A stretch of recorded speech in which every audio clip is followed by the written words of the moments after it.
No, wystarczy, że powiem Wam, że wszystko, ale absolutnie wszystko mogę sterować z pozycji ekranu dotykowego. Widzieliście? Szybę również mogę tutaj opuścić. Mogę to samo zrobić z szybą pasażera. Oczywiście, że nie będę robił, bo mamy tutaj zamontowane kamery, ale mogę na przykład z tej pozycji ekranu odsunąć szklany dach. Też tego nie rób, więc dlatego to zatrzymam i z powrotem zamknę. Jeśli pada hasło minivan, to oczywiście w głowie mamy od razu multivana, w głowie mamy Chryslera Voyagera, zapominamy o Lexusie, zapominamy o Volvo. A to błąd, bo o ile era multivanów, a tak naprawdę Lancia Voyager już dawno się skończyła, to dzisiaj przychodzi era minivanów, ale w wersjach luksusowych. No bo czymże jest Lexus LM? To jest luksusowa salonka, samochód tak naprawdę wymyślony do wożenia VIP-ów. Tam nie znajdziecie dwóch rzędów siedzeń, tylko znajdziecie fotele lotnicze. I takim samym samochodem jest chiński Maxus Mifa 9, w Chinach nazywany G90. To jest olbrzymi samochód, który ma ponad 5 metrów, 27 centymetrów. Sam rozstaw osi to jest 3 metry 20 centymetrów. Szerokość 2 metry. I teraz zobaczcie, tak wielki, gigantyczny, monstrualny samochód może wyglądać atrakcyjnie. Możecie się ze mną nie zgodzić lub przyklasnąć, ale jak dla mnie ten samochód jest ładnie narysowany. Wąski reflektor, tutaj dekor, tu ładne oznaczenie marki, no i te chromy. To też kolejny azjatycki sznyt. To jest rzecz, w której lubują się Azjaci. Wszelkiego rodzaju sreberka, dodatki, bo przecież gdyby nie te dodatki, to w tym czarnym lakierze naprawdę ten samochód wyglądałby jak karawan. Tutaj mamy trochę chromowanych dodatków, cała listwa, ale zobaczcie, ona nie biegnie do końca nadwozia, ona ładnie zachodzi literą Z do linii dachu. Dlaczego tak jest? No bo tutaj mamy listwę, sprytnie ukrytą listwę, która otwiera nam drzwi.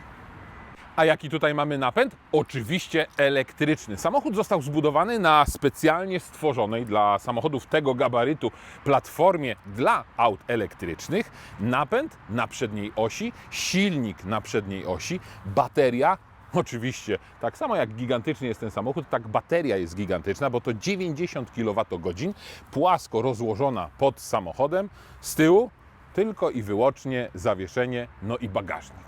Pojemność bagażnika oczywiście w danych technicznych jest zapisana i jest to, uwaga, 1010 litrów, ale 1010 litrów przy złożonych tylnych fotelach, a co więcej, możemy tutaj zrobić jeszcze coś, z czego słynie właśnie segment minivanów, czyli wspomniany multivan, wspomniana Lancia Voyager. Możemy tą ławkę tylną, bo to akurat jest trzyosobowa ławka, przesuwać.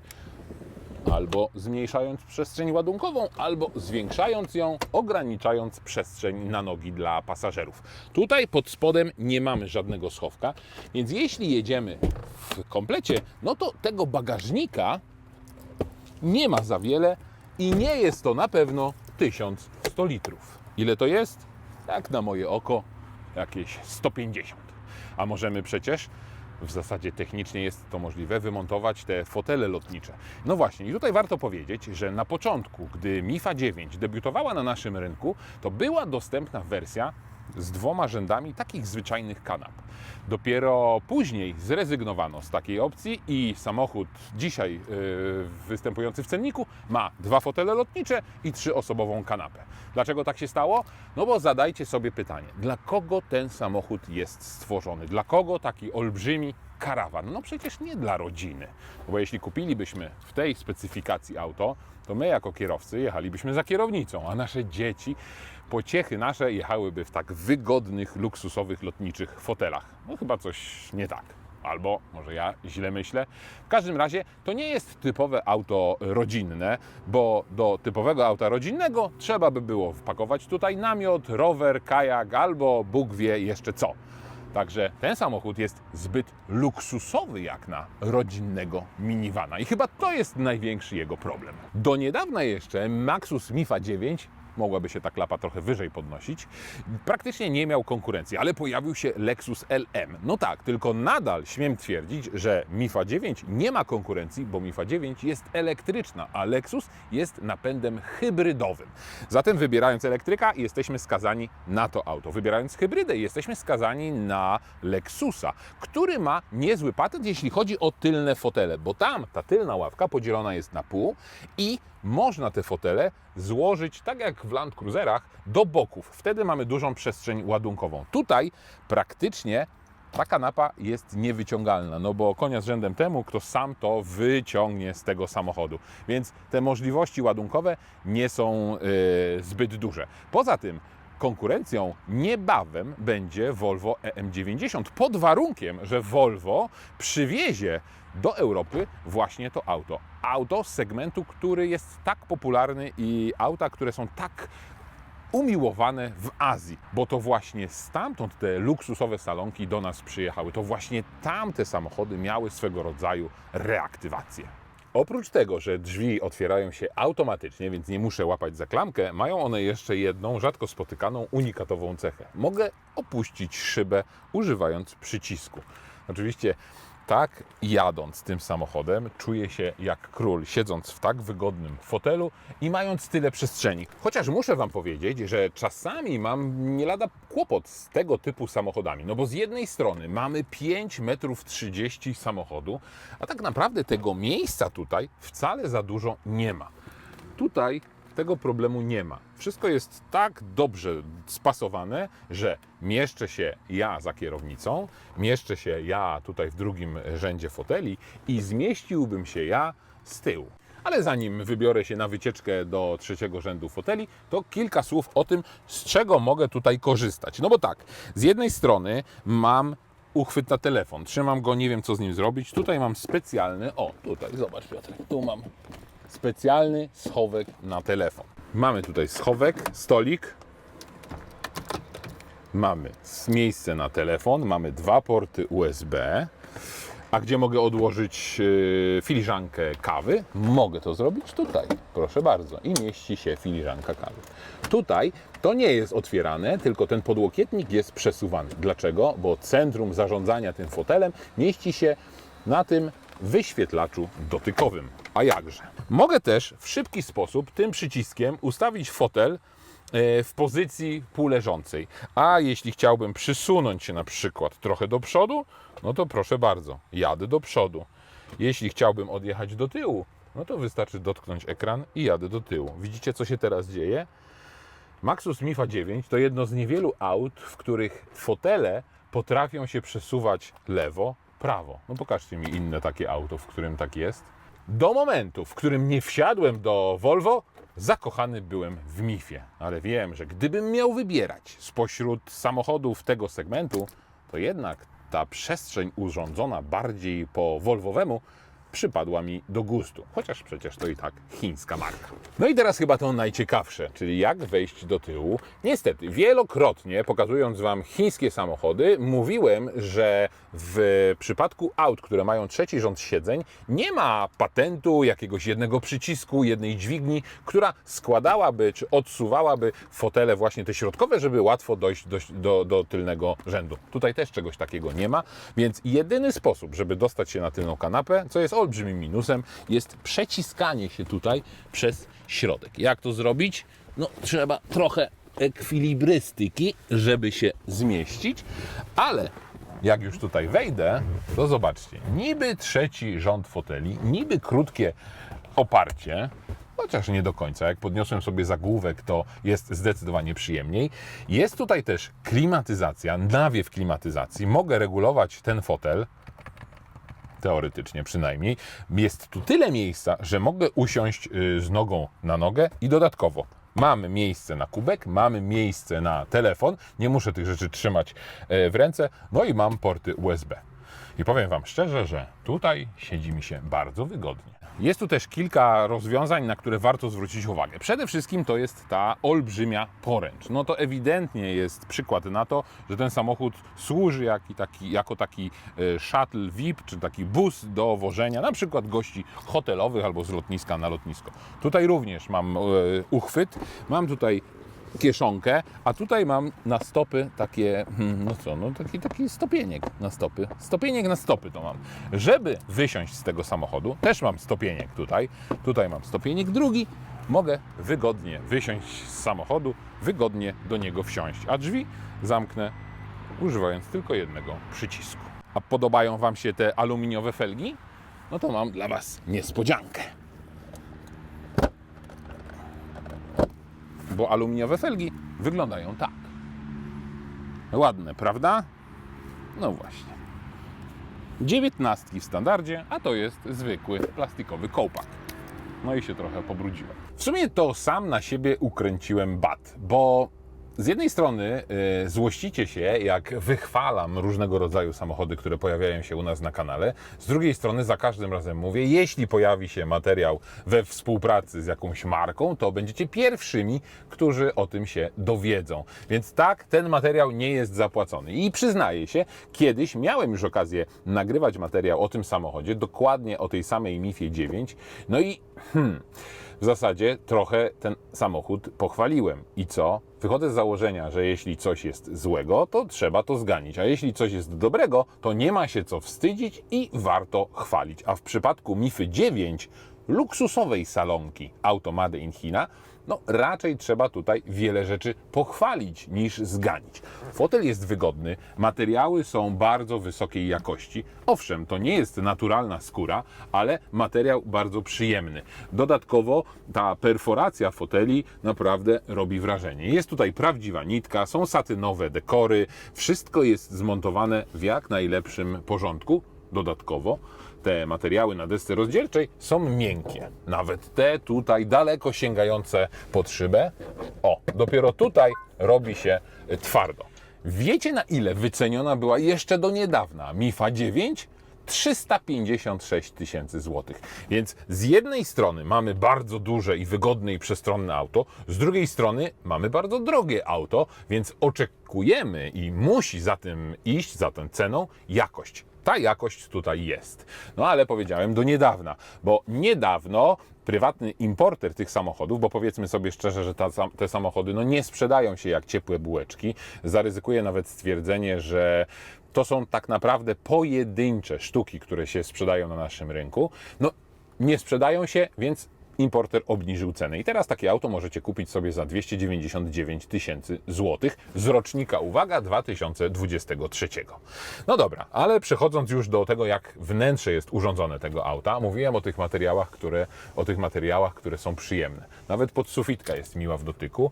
Są wszędzie jakieś srebrne dekory, jest duży ekran centralny, mały ekran przed moimi oczyma. Jeśli pojedziecie takim samochodem w trasę, to może Was na przykład drażnić to, że tego ekranu nie można ściemnić. On cały czas będzie Wam walił po oczach. Ten ekran można wyłączyć. Co więcej, jak bateria wejdzie w tryb tak jakby w samochodzie benzynowym rezerwy, czyli bateria będzie rozładowana, to ten ekran automatycznie będzie się wyłączał po przekroczeniu prędkości bodaj 60 km na godzinę. Ale mamy tutaj przed pasażerem olbrzymi schowek. Tutaj w podłokietniku mamy olbrzymi schowek, który tak oczywiście jest wyłożony miękkim materiałem. Tutaj mamy dwa cup holdery, tutaj mamy ładowarkę indukcyjną. Zastanawia mnie ta gumka taka, która jest tutaj po prostu tak położona. Ona nie ma tutaj żadnych zaczepów, więc zastanawiam się, czy oryginalnie było to tutaj właśnie takie miejsce na telefon, ale bez gumki, więc od razu to piano black byłoby tutaj porysowane, czy ta gumka po prostu jest dodatkowym wyposażeniem. W każdym razie telefon tutaj się ładuje, ale to miejsce na telefon jest trochę za małe, albo telefon za duży. Miejsce na telefon drugi jest tutaj w konsoli środkowej, ale tutaj nie ma ładowarki indukcyjnej. Mamy tutaj za to dwa porty USB, klasyczną zapalniczkę i olbrzymi schowek, który niestety nie jest w żaden sposób zamykany, więc wszystko, co tutaj wrzucicie, będzie na widoku publicznym. Kierownica. Po prawej stronie mamy przełączniki do obsługi systemu rozrywki, po lewej stronie do aktywnego tempomatu i wszystkich systemów, które tutaj na pokładzie tego samochodu są. Też jak śledzicie testy na naszym kanale, czasami zdarzają się samochody, a w przypadku elektrycznych chińskich samochodów jest to w zasadzie już norma, że wszystkie funkcje zostały przeniesione do ekranu centralnego i są zarządzane w sposób dotykowy. Chińczycy nie lubią guzików, nie lubią tradycyjnych fizycznych przycisków. Dlatego poniżej kratki wentylacyjnej mamy tak naprawdę nie przyciski, tylko miejsca dotykowe, czyli jest przycisk Home, mogę wyłączyć, włączyć klimatyzację, zwiększyć lub zmniejszyć temperaturę i siłę nawiewu i włączyć nawiew na przedniej i podgrzewanie tylnej szyby. I tyle. Czyli tak naprawdę mamy szybki dostęp do menu klimatyzacji, bo menu w ekranie czy na ekranie jest zdecydowanie bardziej rozbudowane.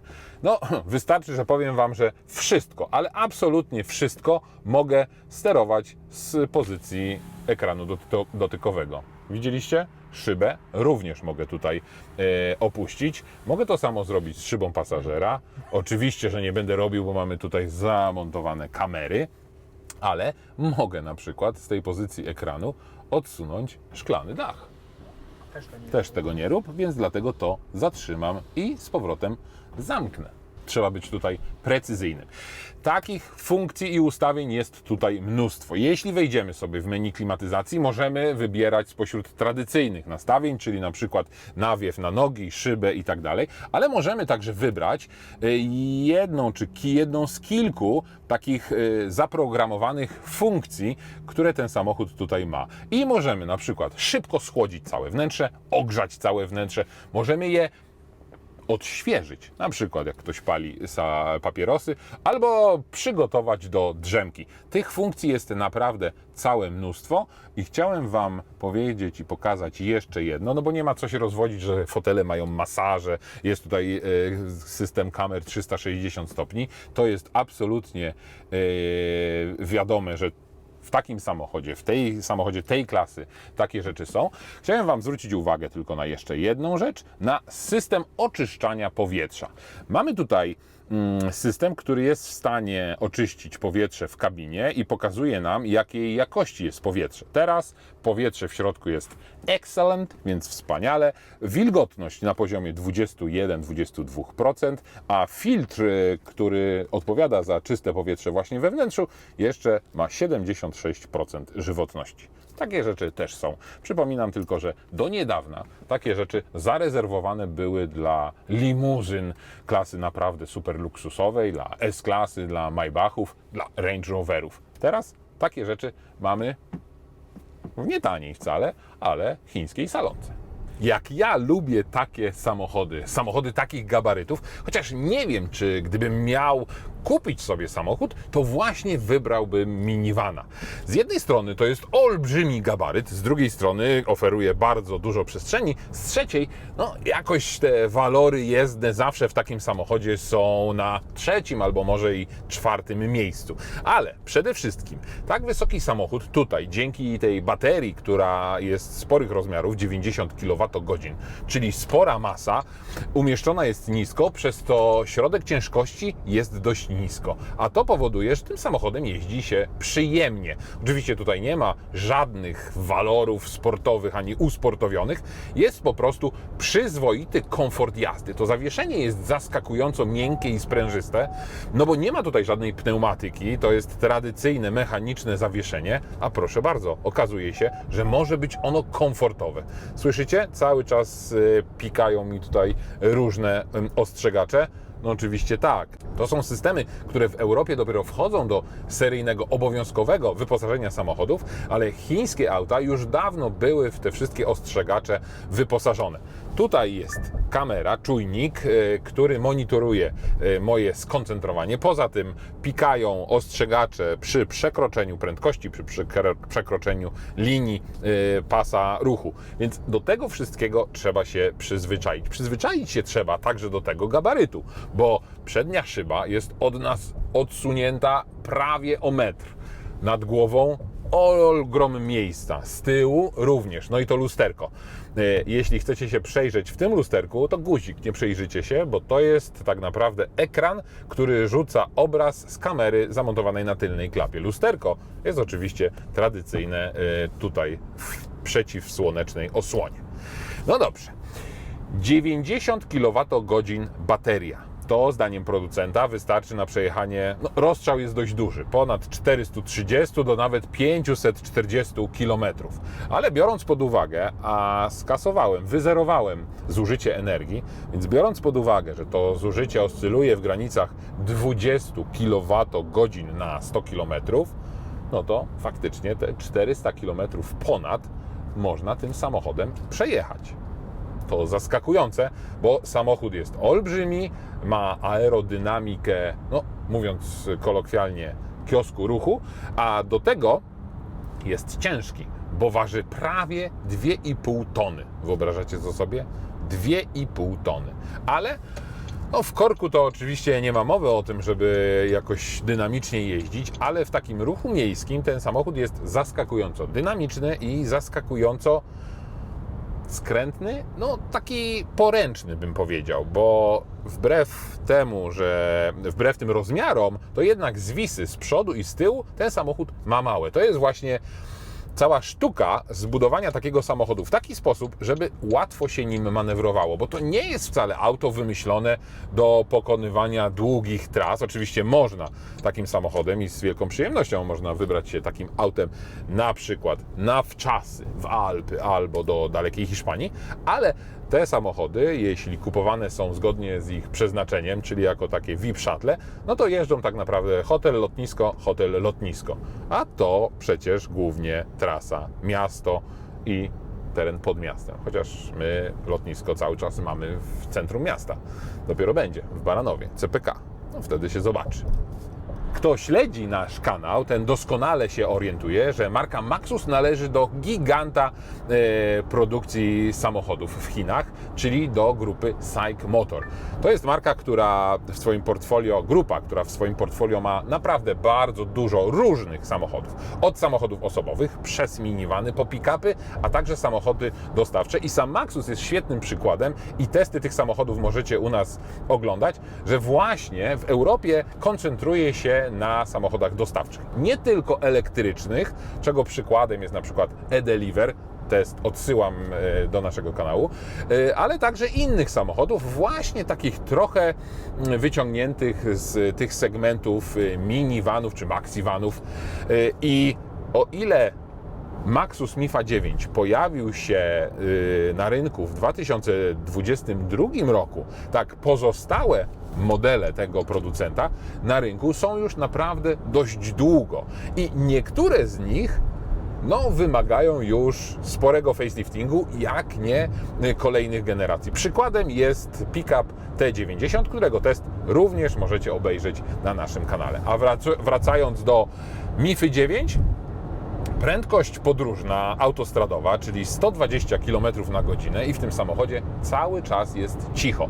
To jest charakterystyczne dla Maxusów, że napęd elektryczny, on wydaje taki charakterystyczny pisk.